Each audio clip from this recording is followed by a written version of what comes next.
Okay, so we're going to review properties of exponents.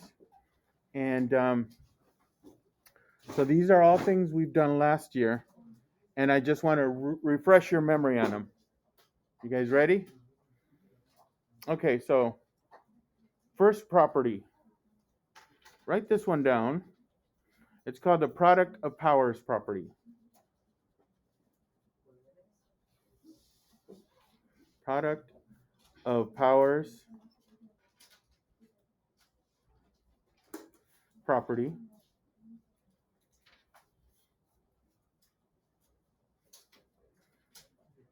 Okay. And I'm just going to write down the general rule. So this is just a rule that we learn to follow, and I'll give you why it works next. So say you have a power, a to the m power, and you multiply it. That's why it's called a product. By another power with the same base, a to the n. So we're multiplying two powers with the same base. Well, if you do that, the way you simplify it is it's a to the m plus n. Remember we add the exponents? Does that ring a bell? Yeah, I see some people shaking their heads. And if you're like, okay, that sounds familiar, but how does that work? Well, here's the because. Because, let's say we have, let's use actual variables or actual numbers instead of the m and n. Say we have x to the fourth power, and we multiply it by x to the, let's say second power, keep it small. And the way you can kind of visualize this or make sense of it is if you expand your powers. So let's expand x to the fourth. Ready?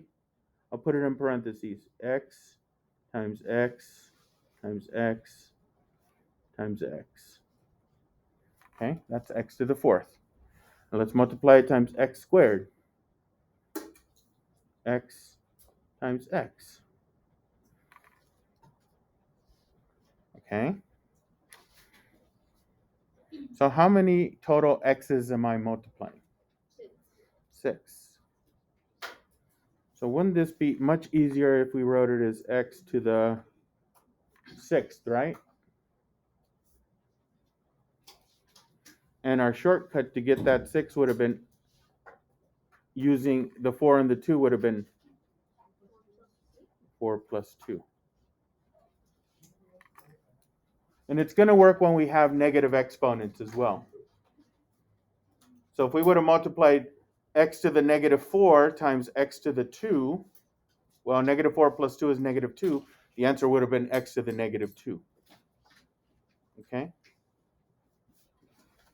So this is the y. Basically, we started with this, and we ended with this.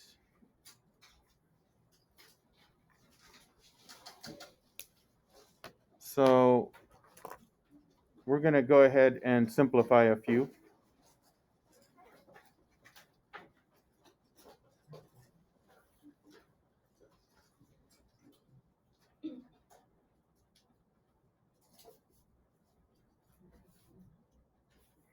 Okay, so using our rule here that we just learned, let's do this.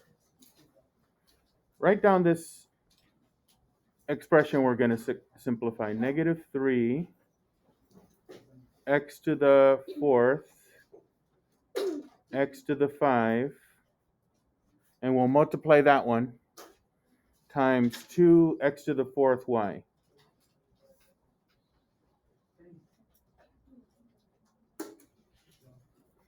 All right. So go ahead and write that down. And since this is our notes, and I don't want to lose anyone, I want us to think of these as individual factors. So we got three factors here, right? Negative 3, x to the fourth, x to the fifth. Those are three separate factors. So let's multiply the coefficient factors first. Okay? And again, I don't want to lose anyone. So I could write this as negative 3 times 2. Okay? What are the next factors we have? X, factors of x. Okay? And that's x to the 4 times x to the 4. So I'll just put this next. This is what your thought process should be as we're thinking through answering this. And let's do the last factor, which is y. Okay? So x to the fifth times, I'm sorry, I messed up here, guys. I apologize. That should be a y. Y to the 5. Can we make that a y?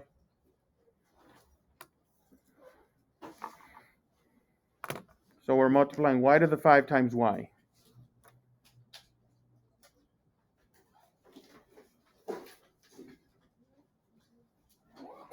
Okay? So in your brain, kind of sort them out, just like this. And then let's just use the rules. So this is telling us multiply your coefficients. What do we get there? Negative 6. Now we use the product of powers rule. You take x to the fourth times x to the fourth. You add the 4 and the 4. You get x to the 8th. And then y times y to the 5th times y. Y to the 6th. Okay. Let's quickly discuss why that's to the 6th. Remember, if our base doesn't have an exponent, which exponent does it have? 1. So 5 and 1 makes the 6. Okay. Usually we don't put that. It's like if the coefficient has a coefficient of 1, the number in front, we usually don't put the 1. Just leave it. Same idea here. Okay. So this is going to be y to the 6th. And that's as much as we can simplify this. This is our answer.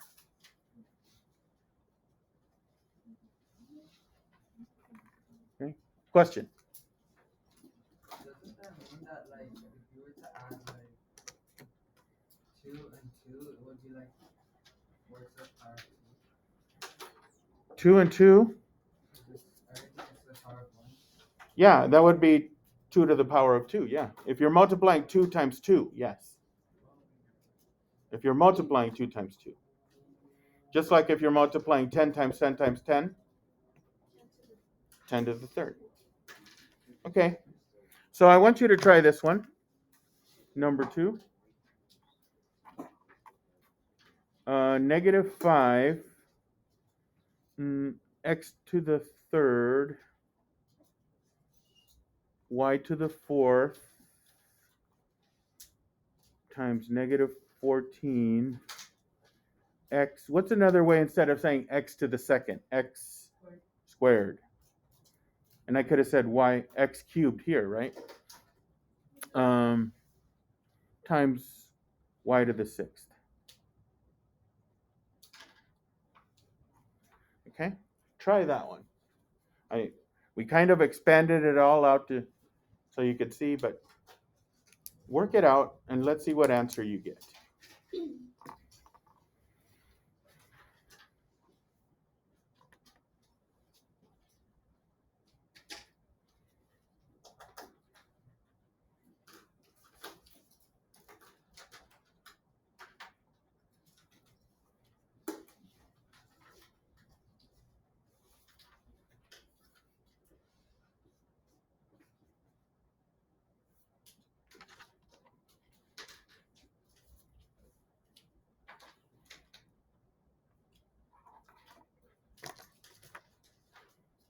The beauty here is if you can kind of keep the factors straight in your head, you could literally think this through.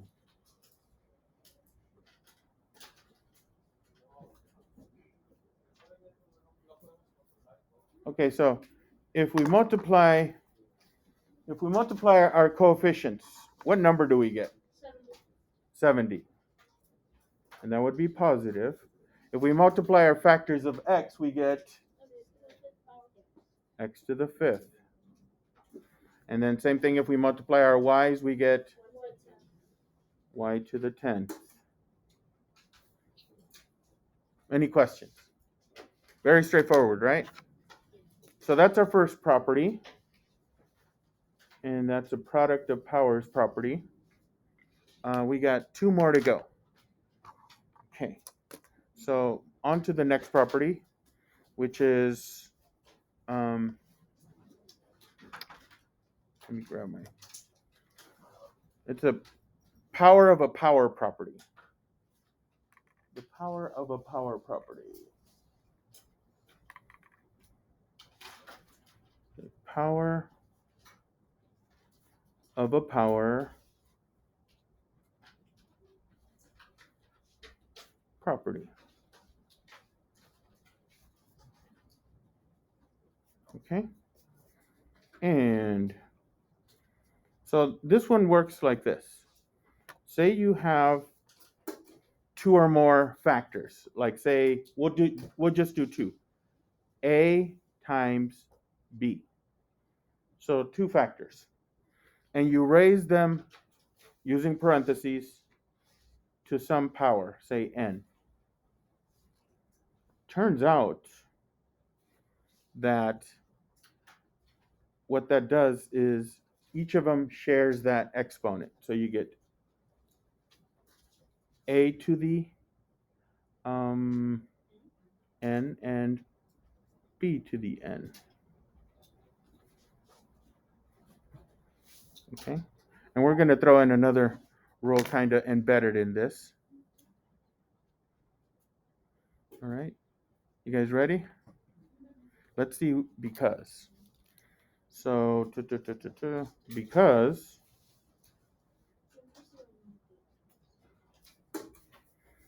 say you have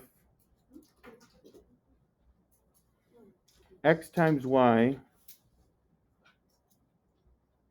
and we'll square it.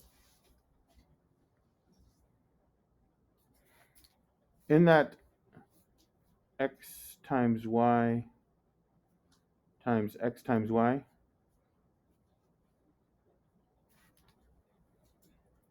just expanded it twice.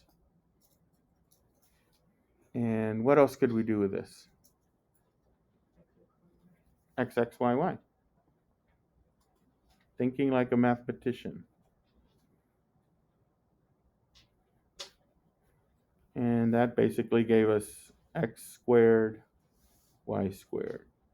And there's nothing special about this. I could have, instead of squaring it, I could have done to the 8th power, to the 20th power, to the negative 4th power. It would still work with negative exponents. Okay, so this is why it works. Okay, so again, we started with this, and we ended with this. Okay, all right. So there's another power. There's another part of this, and that's this. Say you have a to the m power, and you raise it to the n power. Okay, this becomes a to the m times n power. We're going to use both of these together, that's why.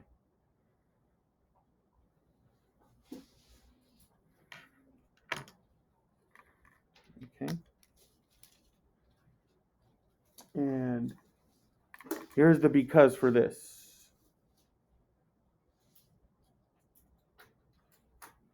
Say we have x cubed and we square it.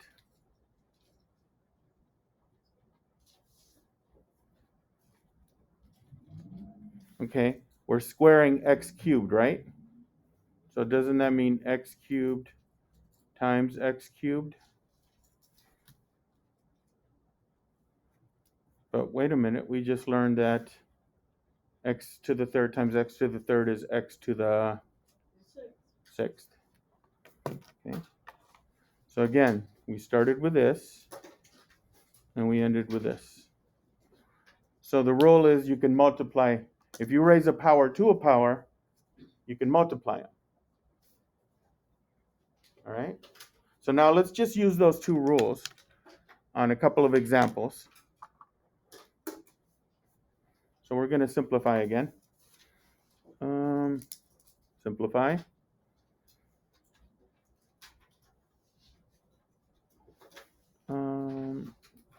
Number one, let's say we have negative 2 x cubed y, and we're going to raise this to the third power. Okay?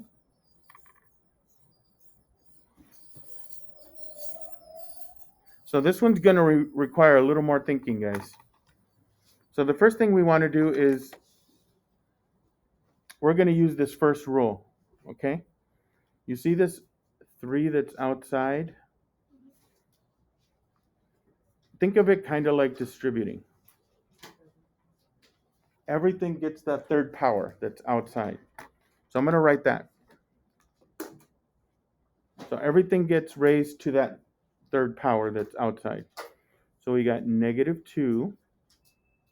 We cube that. Then we have x cubed.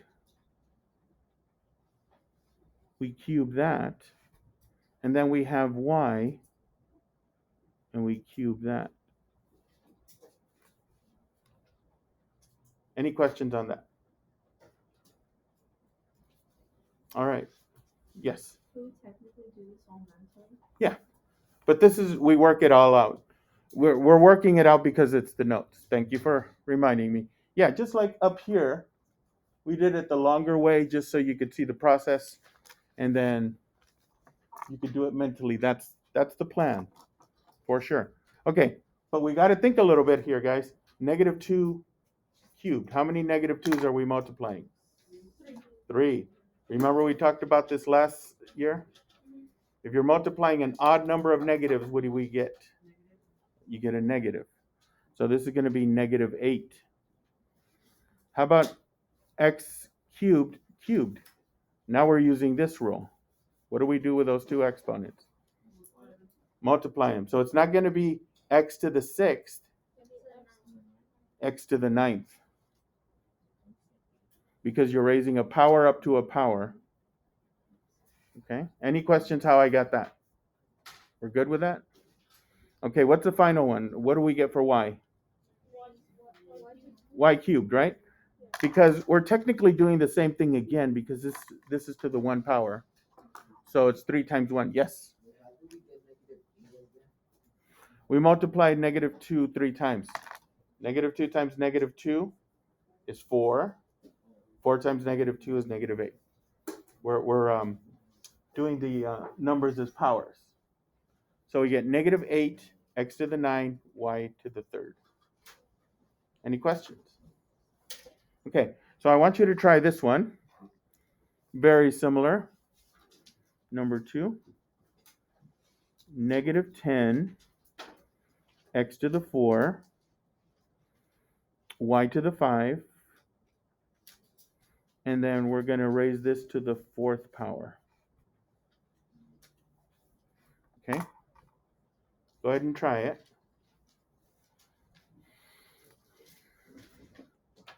Okay, so let's see. Negative 10 to the 4. What did that give us? 10 to the 4. Yeah, it's positive 10 to the 4 because you're multiplying 4 tens. But what's 10 times 10 times 10 times 10? 10,000.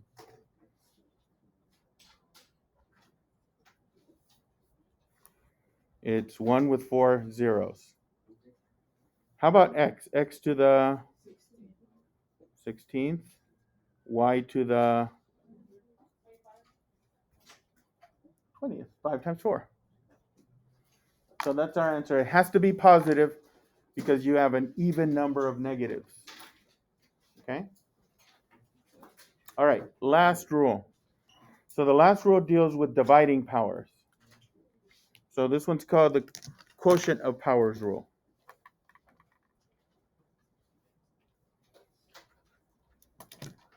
Quotient of powers rule.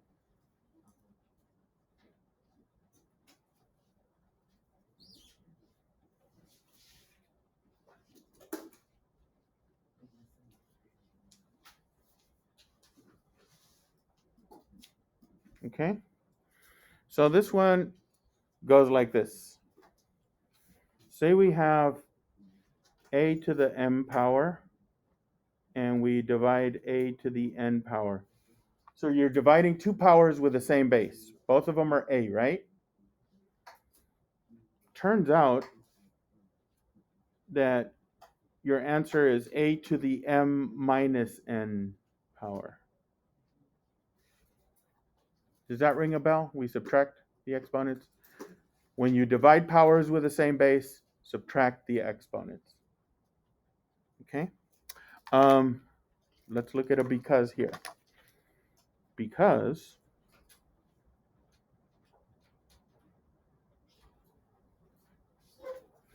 let's say we have x to the 5 over x to the third.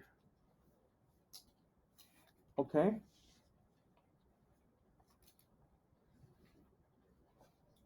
Let's expand some x's. Let's do x to the 5. So it's 1, 2, 3, 4, 5. Okay? Let's expand x cubed.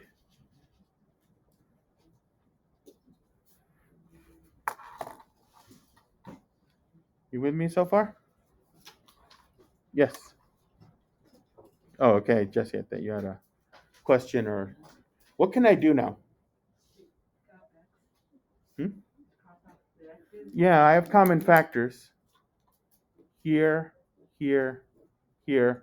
And if everything factors out, you still have a common factor of 1, remember? Okay, so I'm going to write this what I have. I have x squared over 1, which is just x squared. And using our original numbers, wouldn't this just be x to the 5 take away 3? So again, we started with this, and we ended with what we were looking for, our explanation. Now, the method we're going to use today for it is going to be this, the canceling method. Tomorrow, we're going to deal with negative exponents. And so for today, we want all our answers to be positive exponents. All right? So let's simplify a little more.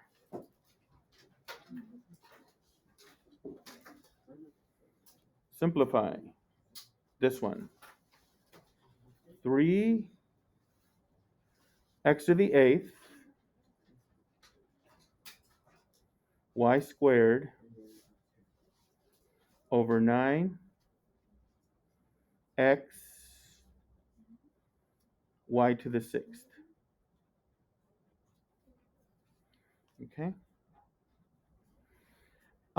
Simplify, I should have added express all answers with positive exponents.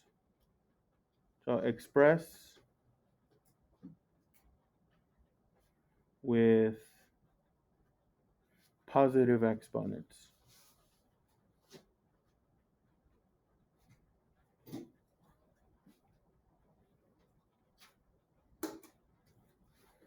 Okay. So here's how we're going to do this. I think we did it the shorter way, and I think it's going to be a little easier. Take it factors by factors, okay? If I have 3/9, what can I do here? 1/3. Basically, it's a fraction. Divide out 3's.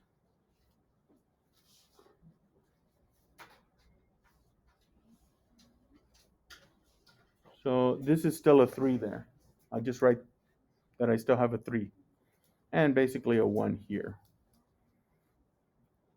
Okay, so we're going to do x to the 8th divided by x. X to the 7th. The way, do you remember that we did it this way last year? We can just cancel out 1x. You subtract away 1x, so this one's gone. And if I take away 1 from 8, it becomes 7. Remember we did that last year? Ringing a bell? We technically subtracted, right? We subtracted 1 here and 1 from here, and I still have 7 left. That's why it's x to the 7th.